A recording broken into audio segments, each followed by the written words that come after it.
Hey guys, welcome to another devlog. In this devlog, we will go into detail on the weapons we currently have in Magitek. All weapons in Magitek are powered by physics.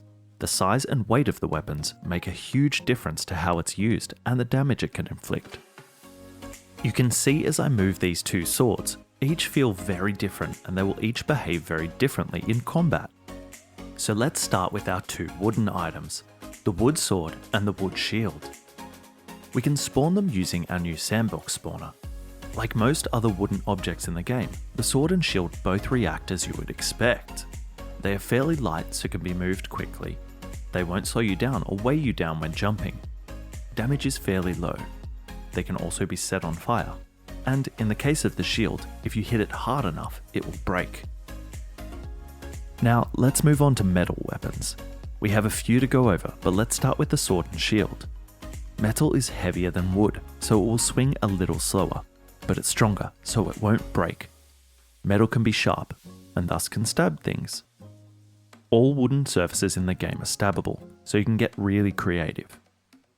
Metal can also be heated up by either a heat source in the environment or by your magic. Remember, different heat sources will reach a hotter temperature, and thus can get the weapon to an even hotter temperature. When metal gets hot enough, it will let off heat. This can be used to heat other objects, as well as it does extra damage. We can do some cool things with this. And even cooler, hot weapons can stab metal. Let's test these against some enemies. You will notice that our enemies are also made out of metal, so they too heat up.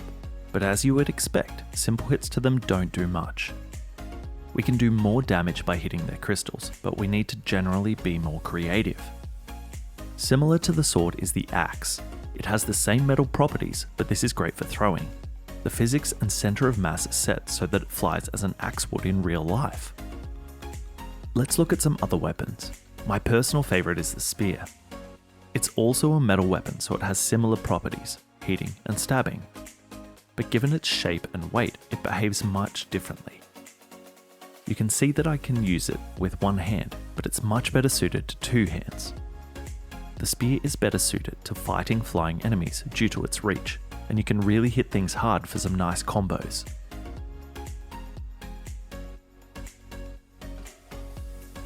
Next we have hooks. They are super fun to use. They are great for hooking onto enemies and some climbing. We have two variations at the moment, the hook and hook on a stick.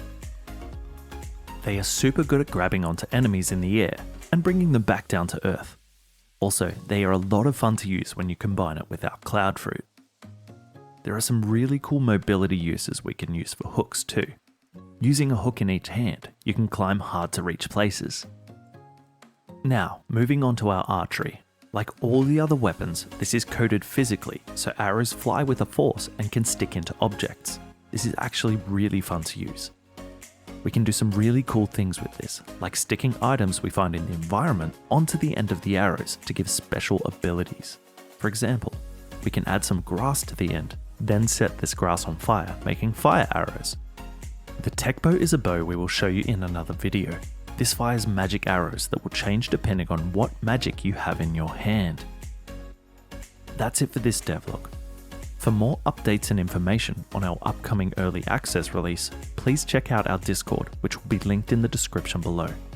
Also, we wanted to say a huge shout out to our Patreons who have helped us this far. We really appreciate you all. Thanks for watching, everyone.